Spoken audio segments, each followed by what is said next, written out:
Welcome to the Retire with Peace podcast, the podcast where we help you create a fulfilling and stress-free retirement.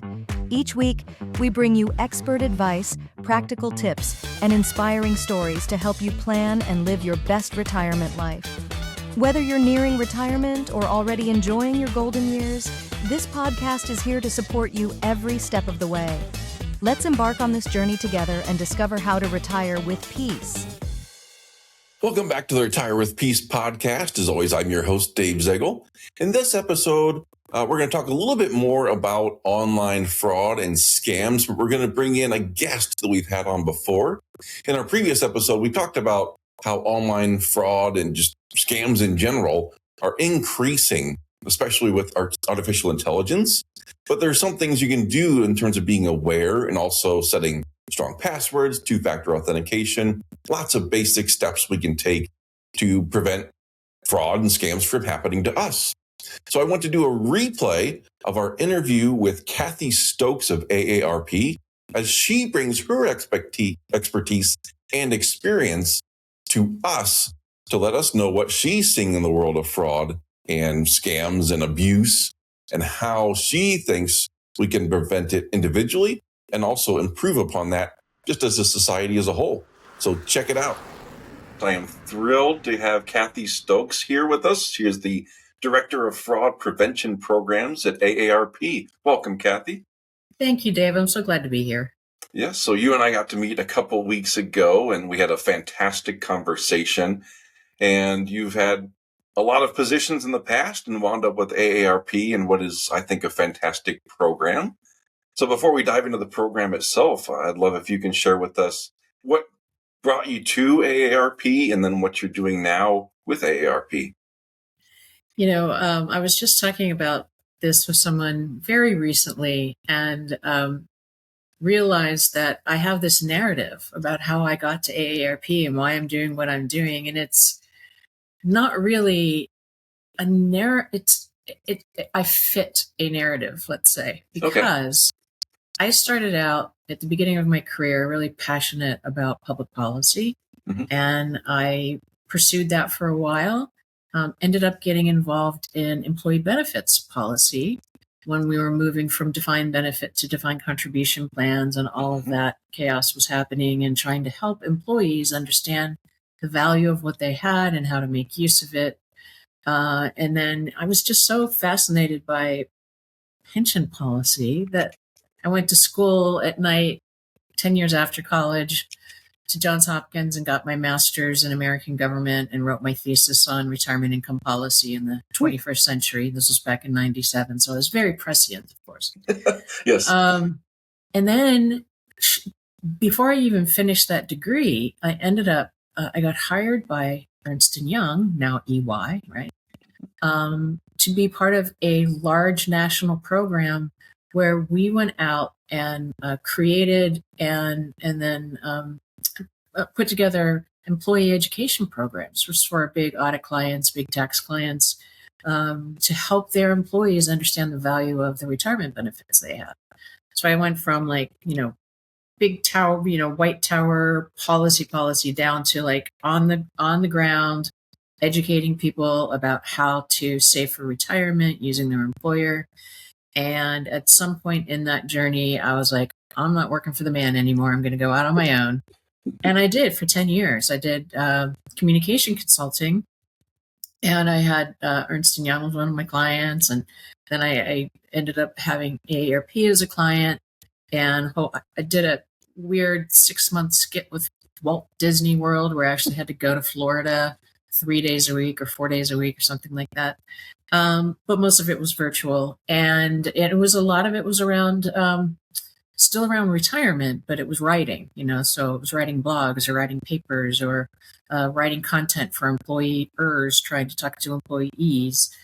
And the long and short of it is, as I hit my 9th or 10th year, still planning to do this, I got sick and I needed healthcare coverage. And AARP was a client. They had a position open, and I took it, and it wasn't this position. I was going to continue doing retirement education, And I can tell you, honestly, I thought it was the most boring job I ever had in my life. And I couldn't believe I was back working for an employer, blah, blah, blah. Yeah. And then an opportunity kind of landed on my plate. And I did a little bit of writing on fraud because AARP did have fraud work back there. We're talking like 2018. And the organization had decided to like sort of take a whole different approach to how they were dealing with the fraud issue. And my boss happened to be a very big part of that. And so she brought me in as the interim director of our new Fraud Watch network. And I was fortunate enough to hang on that second year and become director officially. And here we are in 2023, and we've done a ton, I think, of good to educate, to help people understand the risk faced because of fraud. We do a lot of victim support work, and we're working at sort of more at the public policy area now. Like, we're not doing enough. Fraud is as an epidemic, and as a society, we need to be doing more. And so I get the opportunity to look at that, talk about it, proselytize about it, and try to make change. Awesome. So in terms of things like public policy, what specifically is AARP trying to get implemented? Because I know you talk a lot about the educational aspect of what's needed just to educate the general public. And we could talk about that as well, but specifically on public policy, what is there that needs to be changed really quickly? So the biggest gap we have, I believe, is that we don't treat fraud as a crime, right? So if you experienced a fraud and weren't too terribly embarrassed or ashamed, and you called the police would say either, well, you gave them your money. Mm-hmm. That's not a crime. Or, well, they're all overseas, so we can't get them anyway. Mm-hmm. Excuse me. And that's not, that doesn't serve any purpose other than to deprioritize it and make people feel even worse and like that it's their fault. Yeah. So we need a whole new approach from a law enforcement perspective. Mm-hmm. And so we have this concept called the National Elder Fraud Coordination Center. Okay. And it would be like, have you heard of the National Center for Missing and Exploited Children? Mm-hmm. Yes. Think about that as a fusion center of data and a bunch of really smart data analysts who can bring in those fraud reports in real time, elder fraud, because this is where the big numbers are. Yeah. And tie cases together, because these aren't just single events and then someone's off to the next scam. Right. Take a look at the grandparent scam where an elderly person gets a call at 2:00 in the morning. It's the grandson, he's in trouble, she needs to send him money, send money right away. That same MO is happening 100 times over all around the country. Because we're not looking at it as organized crime, which it really is, we're not chasing those cases. But if we had analysts with that data, pulling it all together and creating investigative packages and handing them off to the Department of Justice, who then would say, all right, this is for FBI, or this is for Secret Service, or this is for Homeland Security, or whomever, they would have investigation already like at step 10. And they could start going after the bad guys on the ground here. Because even though all of this is happening these days transnationally, you've got criminal kingpins in Canada, for goodness sake, Nigeria, Costa Rica, India, China, Cambodia. And we may not be able to go after those people there because of extradition and, sometimes complicitness with the governments and stuff. But they have a lot of people on the ground here. And if we disrupt the business model by putting these guys in jail, it's going to get harder and harder for these criminal gangs to continue doing what they're doing, and they'll go find something else to do. And is it fair to say that really differs by local police office? So some you might call and they know exactly what to do and who to hand this off, and others might say, not our thing. Why are you calling us? We can't do anything. You already sent out the money. So it's going to differ by which law enforcement you wind up getting in contact with. And I'm really glad you mentioned that. I'm on an advisory council to something called the International Association of Financial Crimes Investigators. And these are professionals, whether they're detectives in, local law enforcement, state police, they could be U.S. Marshals, they could be FBI, some prosecutors are in there, and then a heck of a lot of fraud investigators that work in the private sector, like retail fraud and bank fraud and all that stuff. The people that get it really get it, right? And Sure. they want to do the right thing, and they want to go after the bad guys and put them in jail. But there are so few people in law enforcement that know about the crisis and know what to do when somebody calls. And that's no fault of an individual officer or detective. Yeah. It's because as a society, as a system, it is not a priority. They're used to theft and violent crime and all those sorts of things. They're not used to somebody who got called on the phone or on an email and had some money taken from them, essentially. Yeah, they're not used to it. Yeah, and the cases, you have to have specific skill sets to investigate financial crimes, especially these days. A lot of it's happening with crypto. Yeah. And, it's hard enough to understand what crypto is when you're just sort of a layperson. Imagine being a detective and they're saying, well, you've got to investigate the blockchain to blah, blah, it's... Yeah. So I get it. But it's time that we as a society get it, that this is, it's a public health crisis.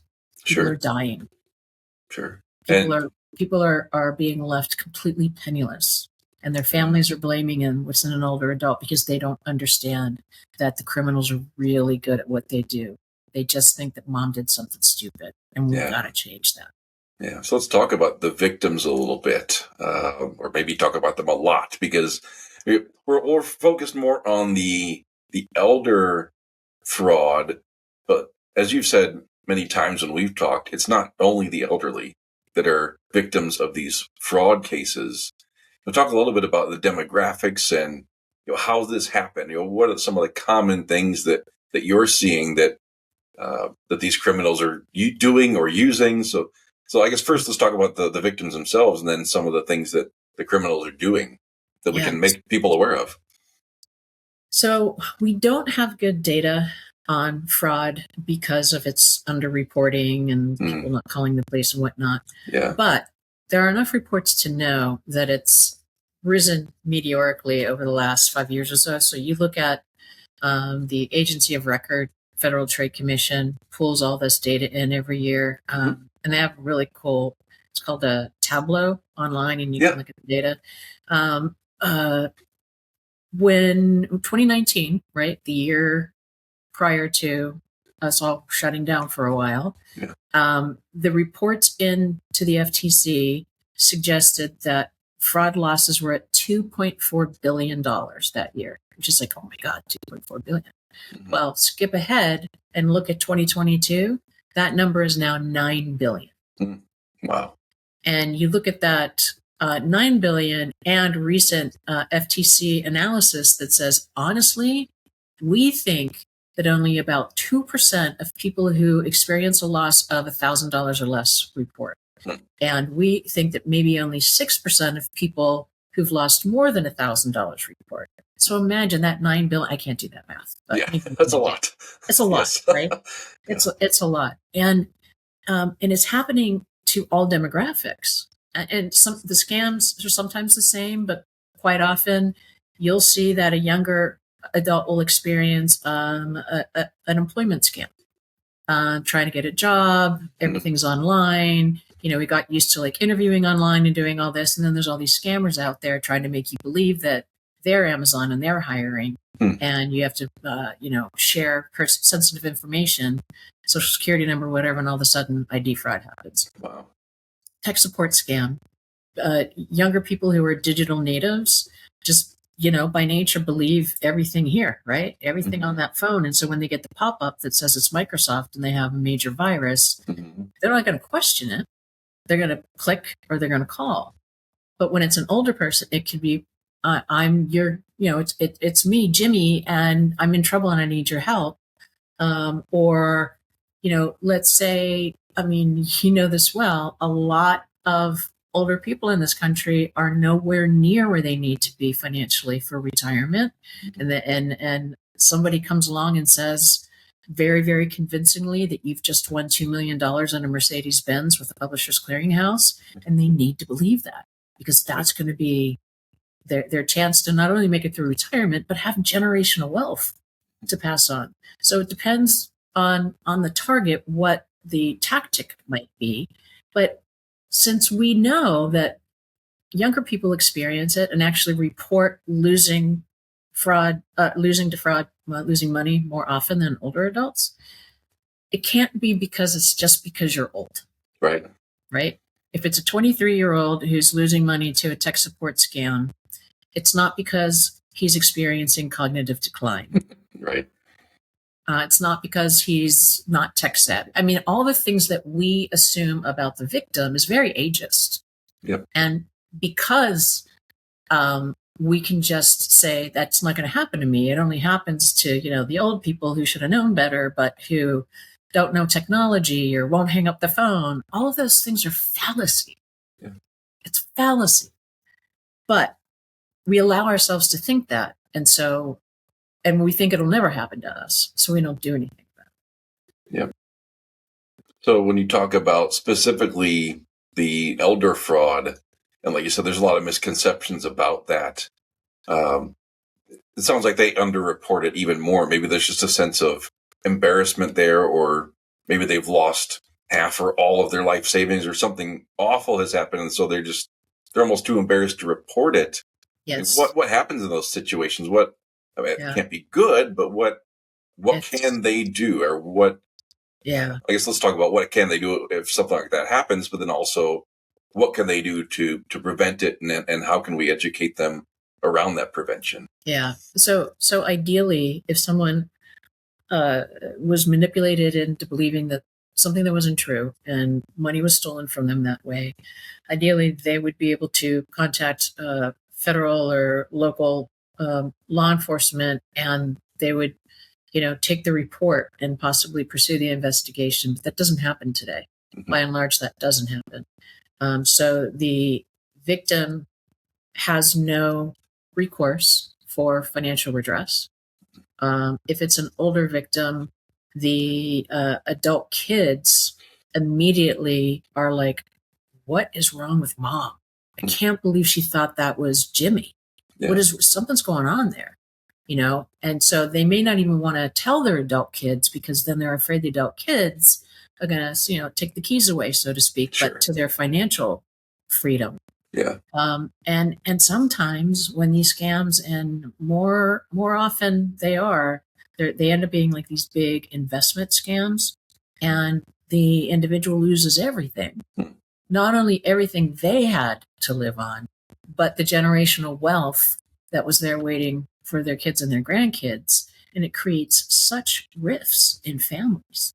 We run a victim support program that we created with the Volunteers of America a couple of years ago, and it's a Zoom-based session. You have a facilitator, and then 5 or 6 people, different types of victims, different types of fraud, but all come together, and they always believe it was their fault, and they're so embarrassed and they're so humiliated, and the emotional impact is such. But when they start to hear other people that it happened to, they're like, "Wait a minute.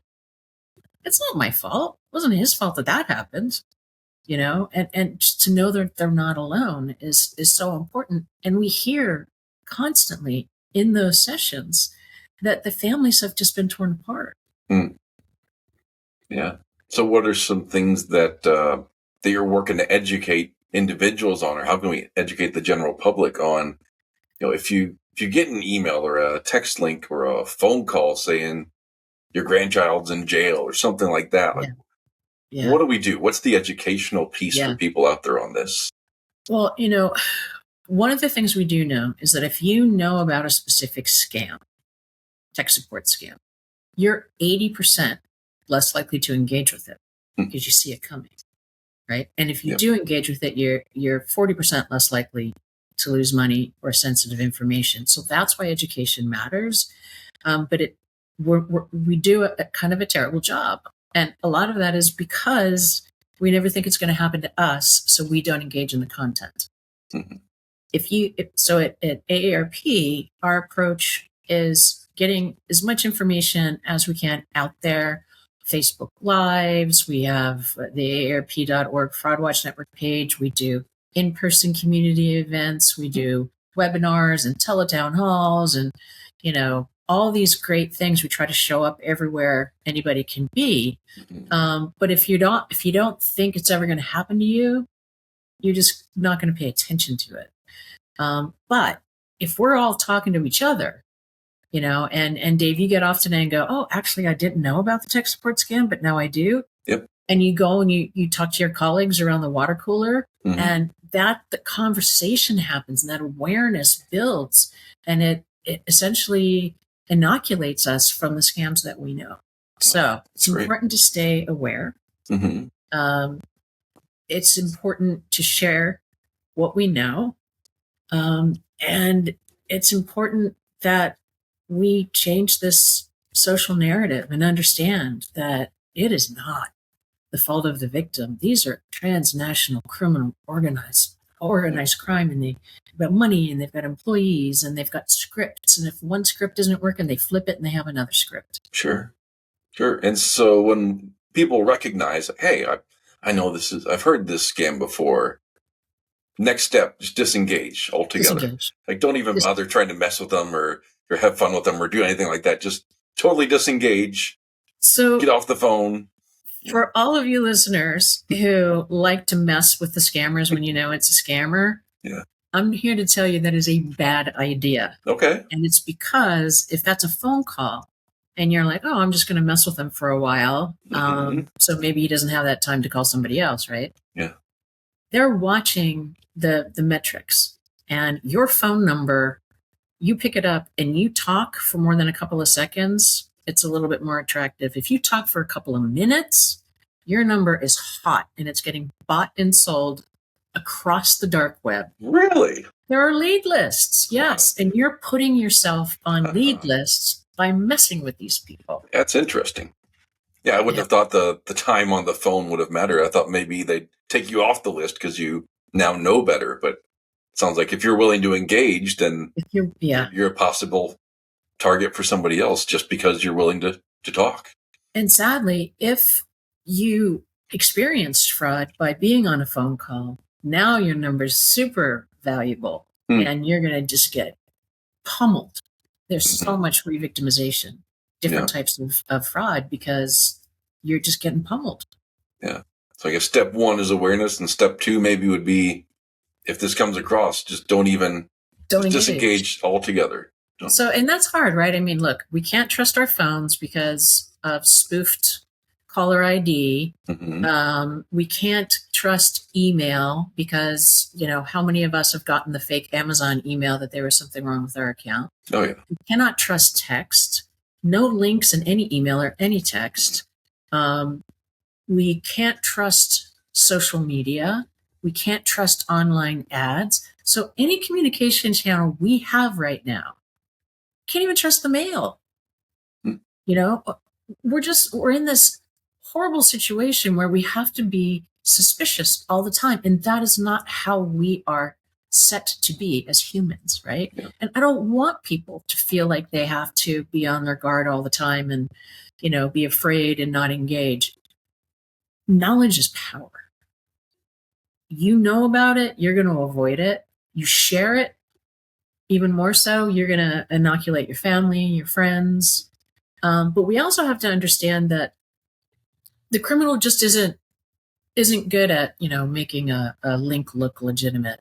The criminal knows that to get you to believe that fake email or that fake text or that fake phone call, they need to get you into a heightened emotional state. And so we kind of figure that the most common elements of most scams are three, right? Contact out of the blue, immediately put you into a heightened emotional state, fear, anxiety, excitement. I just won Publishers Clearinghouse. Yeah. And it contains urgency. Got to act now.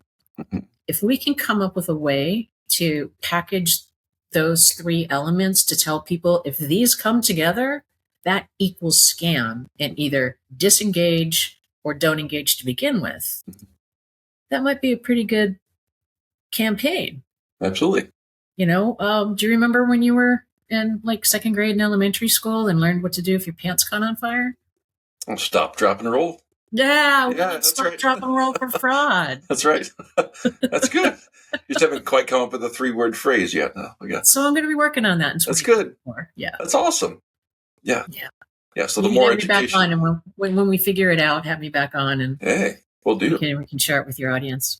Absolutely. So you got the educational piece, and then, like you said, if somebody has engaged and they've been a victim, that's where you're really working on the public policy piece to say, we need to be going after these guys. Like you said, maybe not the organizers, but if you catch the bad actors downstream that are sitting right here among us, that's going to go a long way. It will, because they're using the same sets of people all over the country. And, really sadly, and I think this is really scary, like your traditional street gang is now getting involved in financial crimes. It's safer. Yeah, harder to catch them. If you get busted, it's a slap on the wrist and you're back out the next day. We've got to change that. If you actually do time, that's one less person that you can rely on. And think of that if you the multiplier of just going after en masse. Yeah.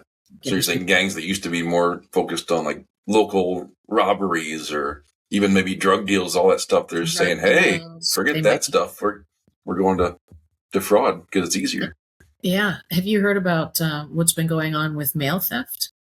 I have not. So this is a big thing that a lot of your traditional street gang people are involved in, breaking into the blue boxes, the postal boxes, or stealing outgoing or incoming mail from personal mailboxes, or attacking the mail carrier and grabbing what's called the arrow key that opens more than just one box, going through the mail, pulling out the checks, taking the checks back and putting them in a solvent like acetone, like nail polish remover, takes everything off of it except they protect the signature. Sure. They write that check out to anyone and at any amount of money. Again, they have somebody that they're paying to go in and deposit it or cash it or whatever, or sell it on the dark web for other people to do. And this is up. I think I was just looking at data the other day. When this happens, the bank's generally responsible for the loss. Okay. Unless you don't let them know within 30 days, and then it's on you. So that's a really important reminder there. Okay. I think in 2021, there were let's say 350,000 suspicious activity reports by banks to the federal government that said check fraud's happening. Wow. 2022, it was twice that, 680,000. Wow. And it's just, and again, criminals know where opportunity is. And so few of us seem to be writing checks that a lot of the financial institutions just kind of laid them aside in terms of fraud controls. Yeah. They're focused on these fraud controls over here. And then, let's go back to the checks. Oh, that's interesting. And am I remembering correctly that maybe also some folks that used to, like you say, be more involved in gang activity are now also effectively delivery people? If somebody gets scammed and they have to send money somewhere, they will actually go to the person's house and pick it up. And that's wow. Think about that. Think about your grandfather or your grandma or your mom opening the door with a box full of cash and handing it off to someone who's supposed to be the courier, who is, a drug gang member. Yeah. Or carrying a gun. Yeah. Yes. And I started hearing about that probably 4 or 5 years ago. Wow. And it's continuing. Yeah. So educate is the message for the day. Educate, but we can't educate our way out of it. We need law enforcement. We need a whole of society solution. We should not be able to set ourselves up a social media account where it's not set as a default for privacy and security. But right now you go on to any social media platform and you set up your account, and you don't know that there are privacy settings, you're open to the world. It should be the exact opposite of that.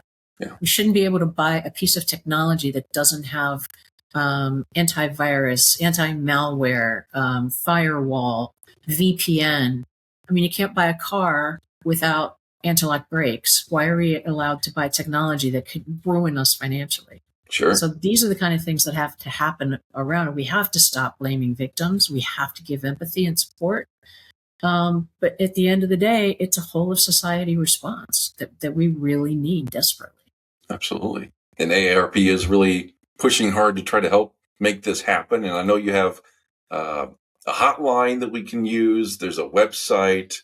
So tell everybody a little bit about that and how to find that. And we'll include that in the show notes as well. Yeah, Dave, thank you.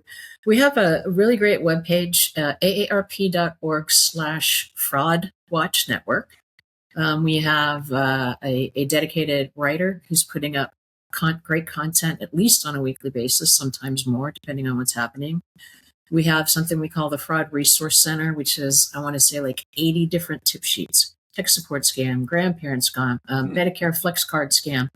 If you hear of a scam and you're not sure what it's all about, you can go there and learn about it. Become, the instant knowledgeable person in your community and share the information.